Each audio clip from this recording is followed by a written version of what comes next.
ketika kolbunya tertutup mati, tidak bisa disentuh, tidak bisa diberi nasihat, zikir tidak ada nikmat. Aset-aset surgawi itu adalah kolbu ini wajib dijaga.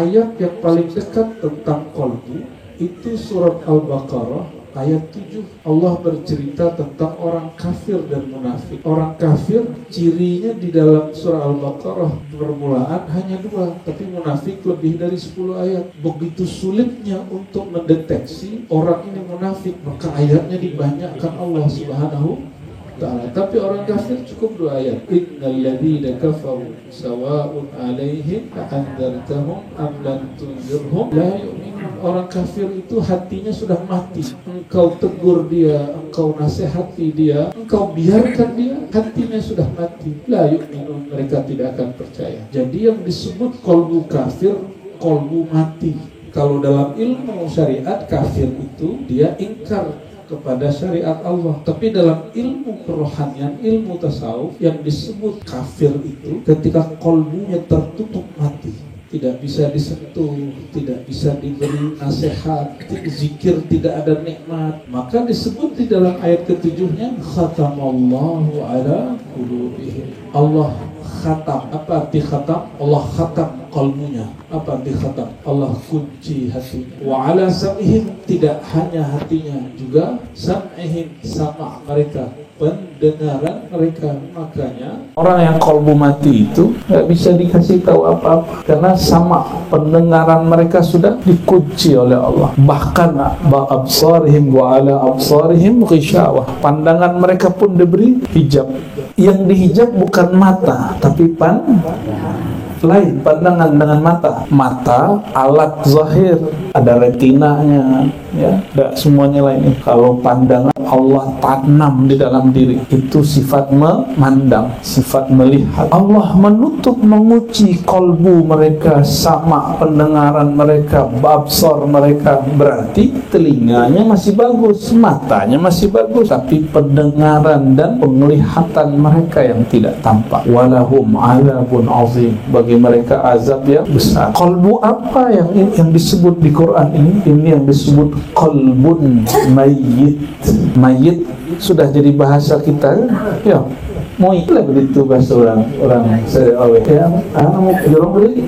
Jorong melintang, koto melintang. Moi atau mai? Mai. Oh ngentun. Emang bahasa Arabnya mayit, mai, bukan moi. Kalau mai agak kamu dia kialai. Jadi kolbu orang kafir itu disebut kolbun. Tapi kami kok kabar gembira, insyaallah yang hadir malam kini tidak ada yang kolbunya mayit. Insyaallah kolbunya tidak buktinya datang kan, tarimo nanti. Kaji buya itu skete. Itu kolbunya tidak kafir, kolbu tidak mati, cuma sombong. Itu aja. Dari ayat 8 sampai ayat 20 itu tentang kolbu orang munafik. Maka disebut di ayat berapanya ini ya, fi qulubihim maradun, di kolbu mereka marad, ada penyakit. Ini hati-hati, jangan-jangan kita punya di dalam kolbu kita ada penyakit atau tidak. Fazadahumullahu maradah, Allah pasti tambah penyakit. Apa ciri kolbu yang sakit? Nah, perhatikan nih, al-alamah al-ula. Apa tanda pertamanya? Kalau mengikuti ayat ini, ayatnya berbicara begini, wa idza qila lahum la tufsidu fil ardi qalu innama nahnu muslihun. Tidak pernah merasa bersalah, tidak pernah merasa selalu merasa berbuat baik, apalagi mengaku bersalah. Ini ciri-ciri. Yang sudah menikah, tengkar pernah nggak? Pak ada ya cekak aja mama Pak. Kondo. Saya yang dulu minta maaf Pak. Emang begitu. Mereka itu disebut ras terkuat di alam semesta. Selalu laki-laki. Emang begitu. Syukur-syukur kalau ada perempuan duluan minta maaf. Tapi rata-rata laki-laki dulu yang minta maaf. Rumit memang urusan perempuan itu Pak, rumit. Tapi nggak ada, mereka sepi dunia itu. Jika mereka ditegur, jangan berbuat kerusakan ya ke bumi, apa kata mereka? Innama nahnu muslimun, justru kamilah orang yang berbuat baik di muka bumi. Jadi ciri-ciri orang berpenyakit hati, pertama, tidak pernah merasa bersalah, apalagi mengaku salah, selalu menganggap dirinya berbuat baik, menang sendiri, anti kritik. Hati-hati, anti kritik. Tapi hadirnya Bapak Ibu malam ini, kan saya kritik nih, dikata-katai, kalian terima. Tapi misalnya nih kita bahas satu-satu terus, itu bukan kolbu saya, kolbu kau sebelah. Nah itu berpenyakit itu Pak. Ini kalau berdasarkan ayat ala innahum mulsidun walakin la yash'urun. Ciri-ciri orang yang berpenyakit hati, berbuat rusak tapi tidak merasa dia merusak, berbuat salah tapi dia tidak merasa melakukan kesalahan. Lalu yang berikut apa? Wa idza qila lahum aminu kama amana an-nas qalu anu'minu kama amana as-sufaha. Kalau diajak dia mengamalkan ilmu qalbu, beriman, apa jawabannya? Itu pekerjaan orang bodoh. Jadi mereka menyebut ilmu iman itu ilmu kebodohan, maka orang beriman itu orang yang bodoh. Iman di kolbu atau di baju? Apa makna iman? Membenarkan di kolbu, mengikrarkan dengan kata-kata, beramal dengan anggota tubuh. Itu definisi iman. Yang inti dari iman adalah kolbu yang membenarkan. Bagi mereka ilmu kolbu itu ilmu orang bodoh, maka mereka akan menyebut bertarekat, bertasawuf itu bodoh, bid'ah. Ini hati-hati. Ini ciri-ciri ada kemunafikan di kolbu. Apalah zikir-zikirnya? Itu ngomongnya. Satu kali Abu Yazid, dia sering kita kisahkan, Abu Yazid setelah sholat subuh dizikir sampai terbit matahari, dia sholat lagi, zikir lagi. Lalu seorang imam mengatakan, ya Abu Yazid, bima takutu hadzal yaum, kamu makan apa hari ini? Orang semua kerja, kau masih zikir. Apa jawaban Abu Yazid? Abu Yazid tidak menjawab, lalu hanya mengatakan begini, as-salatu khalfa man la yu'min billahi ar-razzaq la tasih. Sholat di belakang orang yang tidak meyakini Allah menjamin rezeki hamba itu tidak sah, maka dia ulang sholat subuhnya i'adah. Beratnya, ternyata tidak semua orang jadi imam itu percaya bahwa Allah maha memberi rezeki. Ini Imam Abu Yazid Al-Bustami. Rezeki itu ada dua Bapak Ibu, ada yang kita kejar, ada yang kita dikejar. Coba perhatikan, waktu dulu di dalam perut ibu itu makanannya dihantar atau dia cari sendiri? Ya, anak-anak lahir, bayi-bayi lahir, dia cukup nangis, bahkan nggak perlu nangis, ibu langsung menghantarkan air susu, betul nggak? Anak-anak nggak perlu kerja, dia dicarikan ayahandanya. Itu cara kerja Allah Subhanahu wa Ta'ala. Kalau anak kecil dijamin oleh Allah, setelah besar dijamin nggak? Dijamin. Masa nggak dijamin? Bapak ibu ada punya anak, khawatir nggak kalau kita meninggal mereka makan apa? Pasti khawatir kan Pak? Khawatir, karena kurang yakin kepada Allah, karena kolbunya masih berpenyakit. Akui saja Pak, kita ada tidak ada, orang tua ada tidak ada, yang jamin anak kita siapa? Waktu kita hidup yang jamin anak kita siapa? Kalau kita mati siapa yang jamin anak kita? Masih rusuh hati. Rusuh hati ya Roh. Pak kira-kira kita hidup yang jamin anak kita siapa? Kita mati yang jamin anak kita siapa? Khalas. Wa tawakkalu 'alal hayyil ladzi la yamut. Maka berserah dirilah engkau kepada yang maha hidup tidak pernah mati. Jangan berserah diri kepada laki Bu, boleh apa-apa. Menyandarkan diri kepada bini, sudahlah 3 kali. Padahal barang itu bukan laki-laki, itu laki-laki sejati yang kolbunya bergantung kepada Allah Subhanahu. Rijalun la tulhihim tijaratun wala bay'un an dzikrillah. Laki-laki sejati itu mereka sibuknya pun tidak membuat dia lupa lalai kepada Allah Subhanahu wa Ta'ala. Surat An-Nur ayat 37. Jadi bagi orang munafik, belajar zikir ini dianggap buang-buang waktu, itu orang bodoh. Siapakah raja munafik di zaman baginda Nabi Muhammad SAW? Ada yang tahu? Namanya Abdullah bin Ubay bin Salul. Maka beberapa ulama tidak mau nyebut dia Abdullah, sebut disebut Abdun ya. Abdun bin Abdullah bin Ibn Salul gitu. Tapi anak dia mukmin, anaknya beriman. Di zaman itu belum ada larangan untuk menyolati orang munafik yang telah disebutkan kemunafikannya di dalam Al-Quran. Maka dia meninggal, Nabi pun masih menyolati. Bapak Ibu, hari ini adakah Allah nurunin daftar nama munafik? Ada. Maka bolehkah kita menuduh orang munafik? Tidak boleh memastikan orang lain munafik. Yang boleh apa? Bahkan yang wajib menuduh diri kita munafik. Ya, man amina minan nifaq fahuwa munafik. Yang merasa dirinya tidak munafik, dialah munafik sejati. Yang merasa hatinya paling bersih, itulah orang paling kotor. Jadi semakin orang belajar ilmu kolbu, semakin dia merasa hati dia tidak bagus, maka dia ingin memperbaikinya. Maka oleh karena itu Bapak Ibu, kalau belajar zikir akan sering ngerasa gini, kok zikir saya nggak enak ya, kok sholat saya tidak khusyuk ya. Padahal sebelum belajar zikir tidak pernah kepikiran begitu, karena kolbunya mulai sadar bahwa zikir dia ada di kolbu yang tidak sehat. Kalau Bapak Ibu nggak pernah belajar zikir, nggak akan pernah mempertanyakan bagaimana cara sholat khusyuk. Maka kabar gembira kepada yang mulai merasakan, kenapa zikirku hambar, kenapa sholatku tidak khusyuk, itu kabar gembira, hatinya sudah mau sehat. Alhamdulillah. Jadi belajar ilmu kolbu, orang bodoh atau orang pintar? Bagi orang munafik itu buang-buang waktu. Disebut safih. Safih, sufaha jamaknya, artinya orang yang akalnya tidak lengkap. Kalau bahasa lainnya apa? Gilu. Jadi wajarlah kalau Bapak Ibu belajar zikir, belajar tarekat, bersuluk, itu disebut gila. Yang nuduh gila siapa? Di zaman Nabi SAW itu Sayyidina Umar datang ngasih laporan, ya Rasulullah, itu ada orang zikir, orang munafik zikir keras-keras. Apa kata Nabi? Jangan begitu hai Umar, aksiru min zikrillah hatta yaqulul munafikun anta majnun. Banyak-banyaklah zikir sampai orang munafik menuduh engkau majnun, gila. Jadi yang menuduh orang zikir itu gila siapa? Munafik, kurang kerajo, tenanglah dake.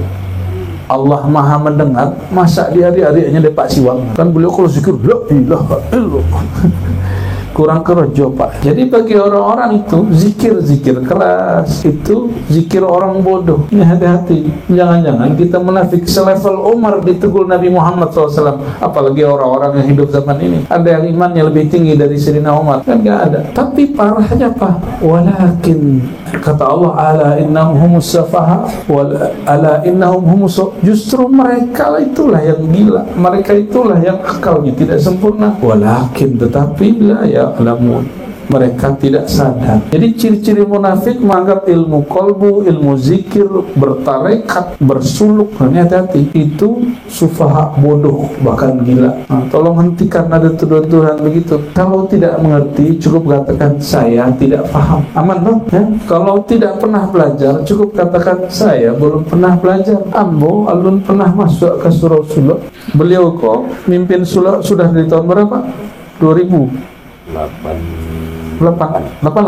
Nah, tahun 88 mulai. Beliau kalau orang suluk mengangkat orang cuma zikir, zikir sholat jamaah, zikir sholat jamaah, zikir sholat jamaah. Di mana orang gilo? Ya? Lagi gilo zikir. Gilo bayang aja banyak mungkin. Nah, ini hati-hati, ini mulai muncul hari ini. Allah turunkan ayat ini supaya kita faham. Karakter itu akan muncul sampai hari kiamat. Akan muncul sampai hari kiamat. Kami dulu punya guru di Serelawe itu namanya Datuk Rangkayo Sakti. Rangkayo, itu Rangkayo namanya. Belum mimpin suluk juga. Dari beliau kita belajar tafsir sufi. Dulu sering diundang ke Tolang ke Nampek. Ciri berikut lah baratu tadi. Satu, apa tadi? Yang pertama apa tadi? Tidak merasa bersalah. Yang kedua, kalau diajak mengamalkan ilmu kolbu, menganggapnya itu bodoh. Jadi menganggap ilmu kolbu, ilmu iman itu pengamalnya disebut orang bodoh. Yang berikut sesuai ayat ini, wa idza laqul ladzina amanu, apabila mereka jumpa dengan orang beriman, mereka mengatakan qalu amanna, mereka bermuka dua, mereka katakan kami beriman. Wa idza khalau ila syayatinihim, perhatikan, apabila mereka berjumpa menyepi dengan syaitan mereka. Munafik itu manusia bukan? Kawan munafik di Quran disebut syaitan mereka. Kenapa? Sesama munafik isinya memberi was-was, menggosipkan orang, menceritakan buruk orang, mencari-cari kesalahan orang, iri dengki kepada orang, memfitnah orang. Itu sifat daripada orang munafik. Maka disebut wa idza khalau ila syayatinihim, jika mereka telah merasa menyepi sepi dengan sesama syaitan mereka. Jadi ini jelas Allah menyebut orang yang bermuka dua itu syaitan. Jadi apa ciri munafik setelah itu? Berwajah banyak, berwajah dua, berwajah lebih dari satu. Ketemu, berjumpa dengan orang beriman, disebut kami berjumpa dengan syaitan mereka. Apa kata mereka? Inna ma'akum, kami main-main saja sama orang beriman tuh ya. Sebenarnya kami sekartu juga kalian, wahai para setan. Ya, kami datang pengajian itu bukan untuk mengaji, mencek kok ada kesalahannya, catat. Innama nahnu mustahzi'un, kami sedang mengolok-olok mereka. Jadi kami hadir ketemu orang beriman itu mengolok-olok orang beriman, bermain-main. Ini hati-hati ya, jangan suka jadi spire munafik, na'udzubillah min.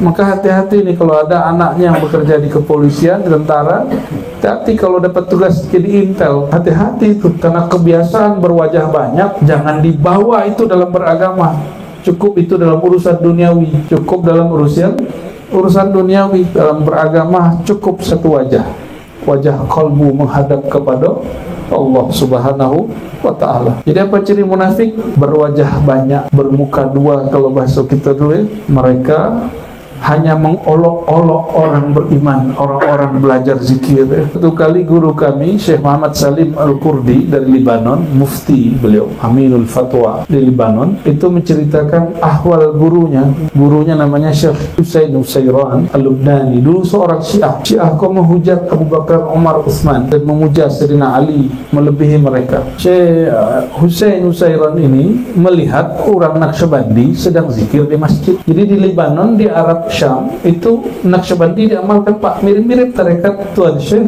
Faqih Marajo. Jadi tarekat yang diajarkan beliau itu bukan tarekat kampung Koto Malintang, itu zikir internasional itu ya. Habib Lutfi bahkan buat muktamar ya, muktamar internasional, dan beliau jadi ketuanya. Itu orang Indonesia jadi ketua forum sufi sedunia, bayangkan itu kan luar biasa itu. Nah di Lebanon sana, di negeri Arab Syam sana, itu ada satu masjid orang berzikir Naqsyabandi. Sudah sembahyangnya zikir la ilaha illallah, la ilaha. Apa kata Syekh Nusairan yang masih Syiah? Oh, Tuhan di ari-arinya ya. Tapi sebenarnya di hatinya ada nur iman. Coba-coba gitu. Masalahnya langsung duduk di tengah-tengah orang zikir, langsung duduk di tengah-tengah. Itulah masalahnya. Kalau duduk di ujung mungkinnya tidak dapat rezeki, tapi dia duduk di tengah, energi zikirnya luar biasa, berputar sampai ke tengah. Ini ikutilah orang baca la ilaha illallah dengan cara apa seorang awak bergorah-gorah ya, la ilaha illallah. Tapi ciam mata merem, dalam memejamkan mata, kira tidak terbuka, tidak bisa dibuka, hanyut dalam dendang zikir. Karena energi zikir orang di sekitarnya lebih kuat daripada qalbu si Husain Nusairan. Akhirnya beliau mengalami, dia masuk ke alam kubur, bertemu malaikat Munkar dan Nakir, ditanya tidak dapat jawab, diteruskan bangkit alam mahsyar, padang mahsyar, terus dihisap sampai kemudian sampai di Siratal Mustaqim.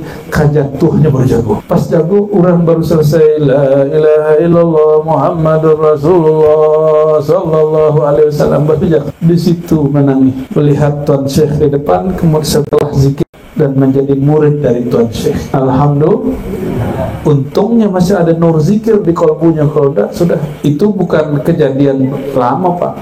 Guru saya masih hidup ya, dan ada usah jauh-jauh. Masyayikh, guru-guru mursyid kita di Payakumbuh sekitar banyak yang begitu. Berkat dia hadir, orang-orang larut dalam zikrullah. Salah satunya beliau Buya Syekh Rizwandi mengalami itu. Ambo pun mengalami itu. Kami dulu belajar zikir Bapak Ibu, saya tahu Piladang.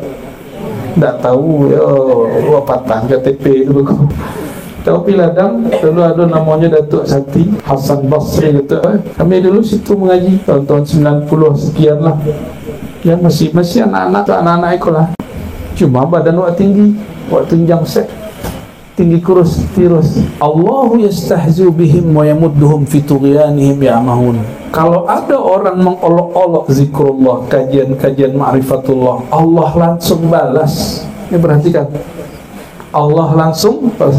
Allahu yastahzu bihim, Allah akan mengolok-olok mereka, mempermalukan mereka. Hati-hati. Ini yang aneh, kok ada orang ngaku bertarekat ingin mengolok-olok lawan orang yang dianggap lawan tarekatnya, padahal sesama mursyid, bahkan sesama pengamal tarekat. Kalau orang di luar tarekat begitu gak ada masalah, ini sesama. Dan hati-hati, orang yang mau olok-olok walaupun dia merasa diri mursyid berijazah 30 ijazah, Allahu yastahzibir, Allah akan permalukan dia. Wa yamudduhum fi tughyanihim ya'mahun, dan membiarkan mereka di dalam bahasa di oyak-oyak, ombang-ambing. Nah, tughyan, muncul keraguan, muncul was-was, muncul kemudian ilham-ilham syaitan. Ya'mahun, mereka mabuk di situ, mabuk hasad, mabuk iri dengki. Hati-hati. Sampailah kepada kami laporan ada mursyid bulan puasa, Buya, murid zikir, ini main Facebook, isinya memperburuk kawannya sendiri sesama kaji itu. Ada loh Syekh mursyid main Facebook bulan puasa mimpin sulut. Mantap tak? Tentu baca yo warna hijau tuh. Facebook kan warnanya hijau. Allah, tidak boleh biru ya, biru. Facebook biru ya, tapi biru sama hijau. Itu jadi nggak usah keluar. Bahkan orang sudah belajar zikir, sudah akan jadi mursyid pun kolbunya masih berpenyakit, apalagi tidak belajar zikir. Kenapa orang? Kok ada orang lah berkaji lah jadi buya, tapi hati masih busuk. Apa sebab? Serigala kalau sendiri tidak ada yang mengawaninya, akan diterkam sama kambing, ya. Paham maksudnya? Buya itu walaupun sudah diangkat jadi mursyid mesti berjamaah, harus ada pertemuan berjamaah sekali seminggu dengan buya-buya lain. Gak boleh gerak-gerak sendiri, nanti godaannya besar. Bapak Ibu, godaannya besar. Nauzubillah summa nauzubillah. Kadang godaan pitih, kadang godaan lawan jenis, kadang godaan sesama jenis. Aku bayu mengerikan, sangat mengerikan.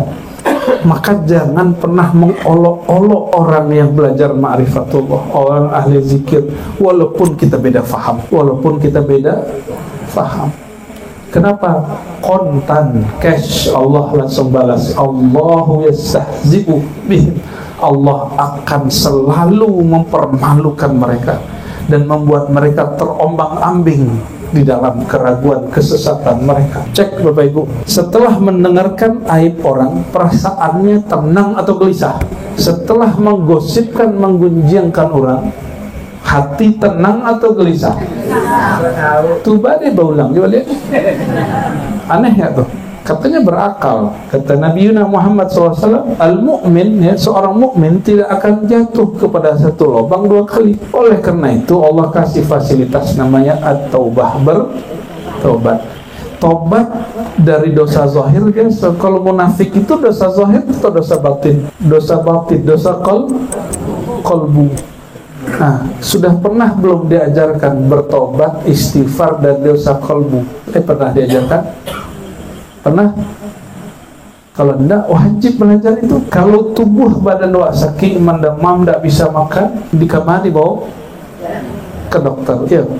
Kalau kolbu kita mendemam, tidak bisa makan zikrullah, tidak menikmati sholat, tidak menikmati kajian, sibuk dengan kebusukan sifat-sifat orang lain, itu hati wajib diinapkan di RSU, rumah sakit, rumah suluk, ya, wajib itu. Sebab itu penyakit luar biasa itu. Di karantina dulu. Masih ingat pandemi? Ya, lebih mulia orang kentut daripada orang bersin. Ya, orang bahasa orang sekolah kan tentu kontu. Kantui. Bantu orang Padang mana ya? Kalau kantui orang sekolah itu bosin. Ya. Di masa pandemi itu yang dijauhi yang mah? Yang bersin. Kalau yang betul-betul buya itu kan, itu lari orang itu. Dan di karantina. Jadi kenapa penyakit kolbu itu setelah diobati tidak sembuh-sembuh? Karena tidak dikarantina, tidak mau dikarantina. Nah, yang mengkarantina kolbu bukan dokter lulusan universitas Unan, ya, UI, UGM, enggak.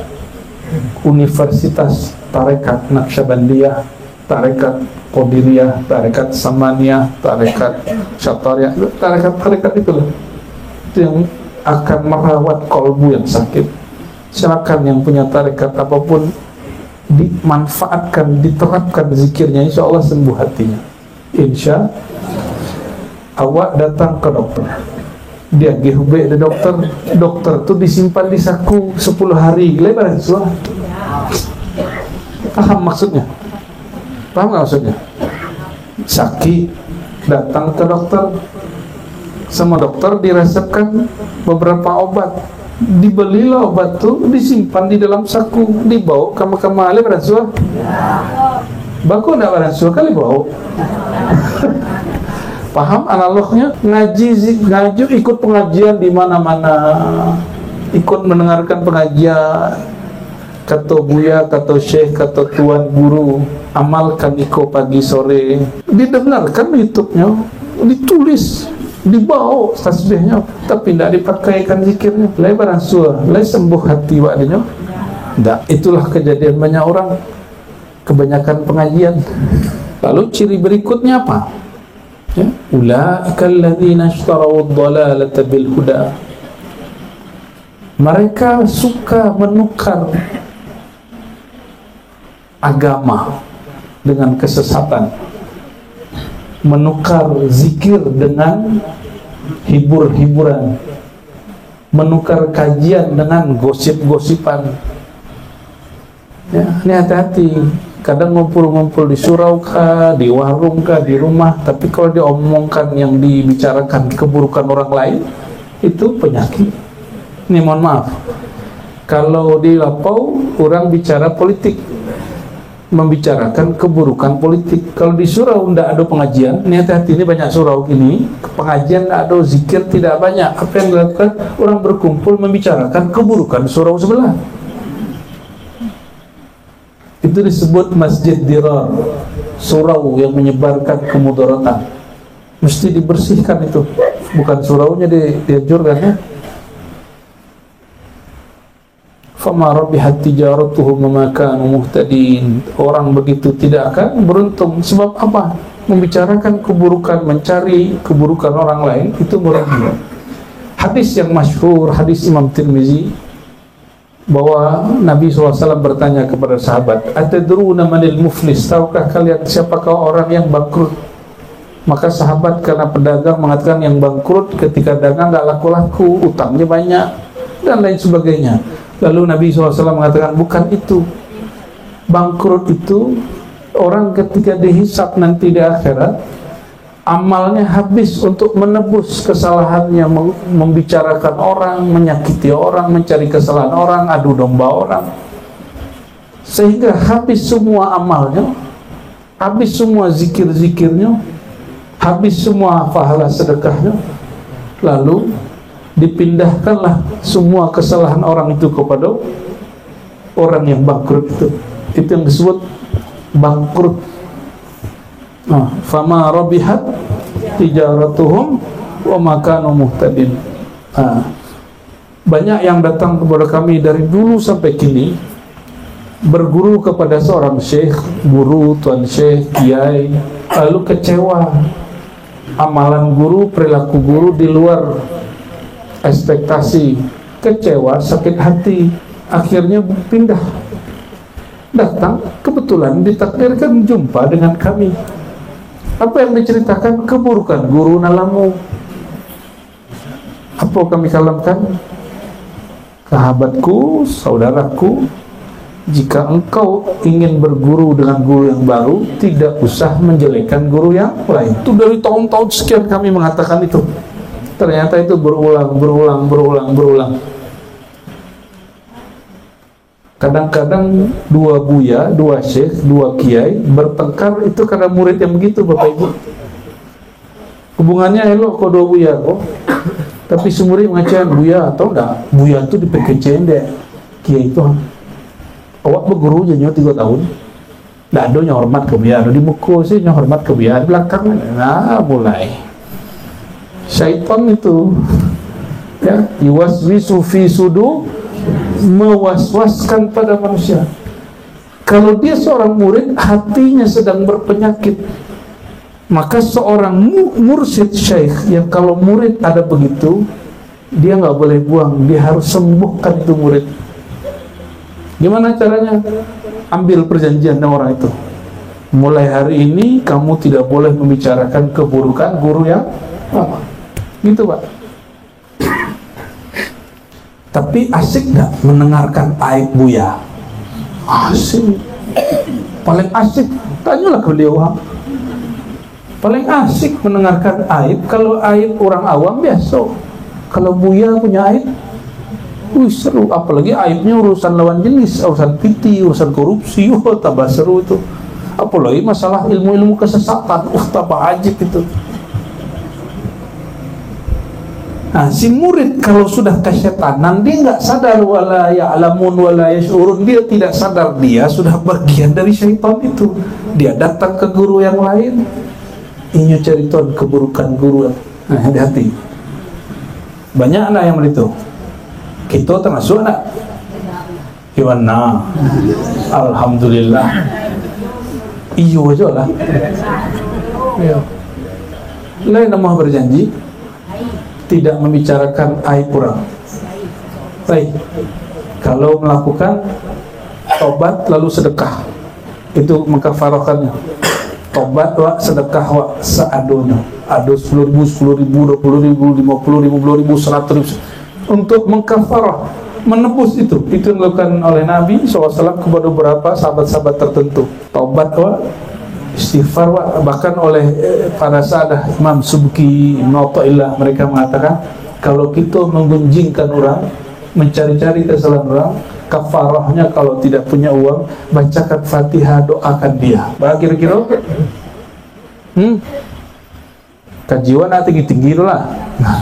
Tapi kok kaji tinggi setinggi tembus Bapak Ibu sampai ke langit, tapi suka aib orang, itu bukan langit, itu langit-langitan setan. Karena mungkin orang yang tembus ke langit karena suka dengan aib orang lain, mustahil. Orang kalau ke langit ketujuh pasti sobok ilmu ma'rifat Nabi Ibrahim. Dalam hadis yang sahih riwayat Imam Ahmad dikatakan Sayyidina Muhammad SAW berjumpa Nabi Ibrahim di langit ketujuh. Nah, jadi kalau di langit pasti jumpa syaitan, jumpa Nabi, bukan jumpa syaitan, bukan membicarakan aib. Apa yang dikalamkan? Setelah salaman, setelah mengucapkan salam Sayyidina Muhammad SAW, kemudian diajak bicara oleh Nabi Ibrahim. Ya Muhammad, wahai Muhammad. Nabi Ibrahim tidak berani mengajari Nabi Muhammad, karena Nabi Muhammad itu Abul Arwah, bapak, ayah, dan semua ruh. Ruh Nabi Ibrahim pun dari ruh Nabi Muhammad SAW. Beliau hanya mengatakan, ya Muhammad, baligh salami ila ummati. Tolong sampaikan salamku kepada umat engkau dan sampaikan satu pelajaran, bahwa sorga itu subur tapi belum ada pohonnya. Dan sampaikan kepada mereka bahwa kanzun min kunuzil jannah la haula wala quwata illa billah. Kalau di hadis yang Ibnu Hibban Tabrani itu versinya beda. Itu subhanallah alhamdulillah la ilaha akbar.